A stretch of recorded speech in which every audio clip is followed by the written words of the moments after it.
اعوذ باللہ من الشیطان اللعین الرجیم بسم اللہ الرحمن الرحیم الحمد لأہلہ والصلاة والسلام علی اہلہا واللعنۃ الدائمۃ الابدیہ علی اہلہا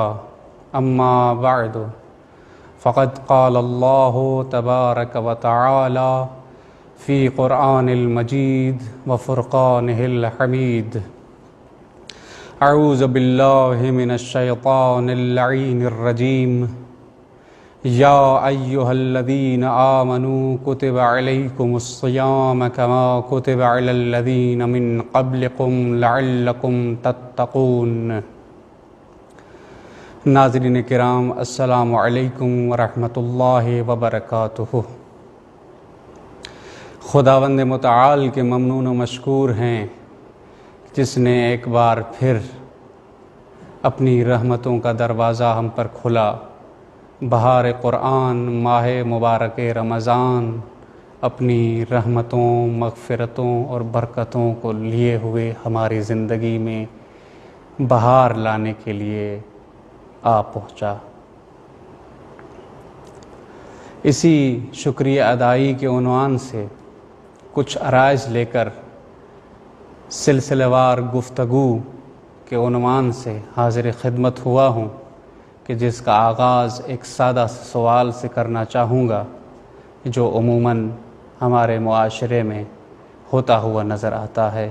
کہ آخر ہم روزہ کیوں رکھیں، بلکہ بعض اوقات اس سوال کی نوبت چینج ہوتی ہوئی نظر آتی ہے اور یہ کہتے ہوئے نظر آتے ہیں کہ بھائی روزہ کیوں رکھیں جب کہ گھر میں آٹا موجود ہے، بازوؤں میں زور ہے کہ کما سکیں اور 3 وقت کی روٹی کھا سکیں۔ جب دلیل طلب کی جاتی ہے ان سے تو یہی کہتے ہوئے نظر آتے ہیں کہ لا اکراہ فی الدین، جبکہ انہوں نے اس آیت کو سمجھا ہی نہیں ہوتا، یا پھر یہ کہتے ہوئے فرماتے ہیں یرید اللہ بکم اليسر ولا یرید بکم العسر، کہ اللہ تو ہم سے سختی و دشواری نہیں چاہتا بلکہ وہ ہم سے آسانی اور راحتی چاہتا ہے، جبکہ روزہ بھوک، پیاس اور تشنگی میں سختی و دشواری کے علاوہ کچھ نہیں۔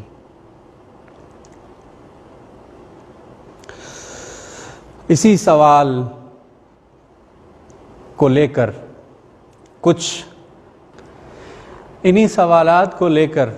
یہاں میں کچھ روایات کا سہارا لینا چاہوں گا کہ جو ایک طرف سے روزے کے واجب ہونے پر دلالت کرتی ہیں،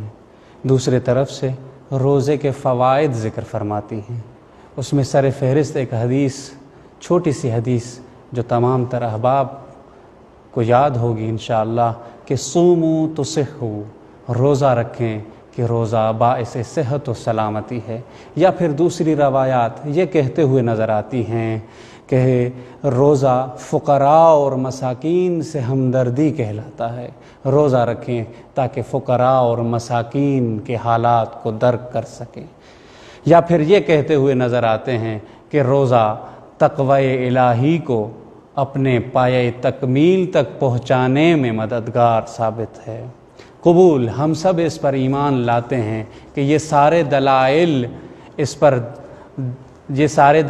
اس چیز پر دلالت رکھتے ہیں کہ روزہ رکھیں، لیکن انہی احادیث پر کچھ سوالات نمودار ہوتے ہوئے نظر آتے ہیں کہ آیا فقط روزہ ہی ہے کہ جس سے فقراء کی ہمدردی ہوتی ہے، یا کچھ اور چیزیں بھی ہیں جس سے ہم فقراء اور مساکین کی حالات کی ہمدردی حاصل کر سکتے ہیں یا پھر ان کا ادراک کر سکتے ہیں، جبکہ ہم امیر اور دولت مند افراد سے زیادہ فقراء اور مساکین دیکھتے ہیں جو زیادہ روزے رکھتے ہیں، جبکہ امیر اور دولت مند افراد ہرگز روزہ نہیں رکھتے۔ دوسری دلیل جو ہم نے دی کہ صوموا تصحوا، روزہ رکھیں کہ روزہ باعث سلامتی و صحت ہے، وہ یہ کہتے ہوئے نظر آتے ہیں کہ ہم نے بہت سے ایسے افراد بھی دیکھے ہیں کہ جو روزہ رکھتے ہیں تو وہ کمزور ہو جاتے ہیں، ویکنس فیل کرتے ہیں یا پھر اصلاً مریض ہو جاتے ہیں۔ تیسری دلیل کہ تقوی درجات میں بلندی کا باعث ہے۔ پھر کیا ہو جاتا ہے کہ رمضان جیسے ہی ختم ہو جاتا ہے آپ کی مساجد ویران ہو جاتی ہیں، نیکیوں میں کمی واقع ہو جاتی ہے اور برائیاں اپنا عروج پاتی ہیں۔ یہ تینوں موارد بلا شک روزے کے واجب ہونے پر اور اپنے فوائد رکھنے پر دلالت بالکل رکھتی ہیں، لیکن یہ اصلی دلیل ہرگز نہیں ہے روزہ رکھنے کی، یہ بیسک ریزن نہیں ہے، بلکہ بنیادی وجہ کچھ اور ہے جس کی بنا پر روزہ رکھا جاتا ہے۔ تو عزیزان گرامی، یہ تینوں موارد جو ہم نے ذکر کیے وہ اپنے اندر مضبوط دلائل ہیں روزے کے واجب ہونے پر، لیکن اصلی اور بیسک ریزن ہرگز نہیں ہیں، بنیادی وجہ نہیں کہلا سکتے یہ تینوں موارد، بلکہ کچھ ایسے موارد بھی ہیں جن کی طرف انسان یا تو متوجہ ہی نہیں ہے، جس کے باعث یہ سوالات ہوتے ہوئے نظر آتے ہیں کہ ہم کیوں روزہ رکھیں، یا پھر بہت کم بیان ہوئے ہیں۔ انسان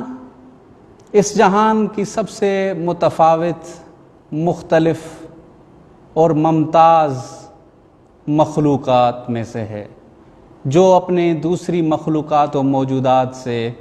فرق رکھتا ہے، جس کی وجہ سے وہ اشرف المخلوقات کہلاتا ہے،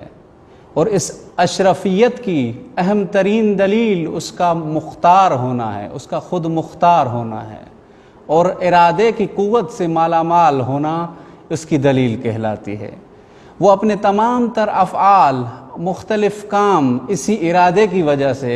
انجام دیتا ہے، اور اسی وجہ سے اشرف المخلوقات کہلاتا ہے۔ باوجود اس کے کہ اس کے پاس مختلف متنوع قسم کے طعام، خوراک موجود ہوتی ہیں، لیکن انسان اس اختیار کے ہوتے ہوئے بھی ان کے قریب نہیں جاتا۔ بھوک اور پیاس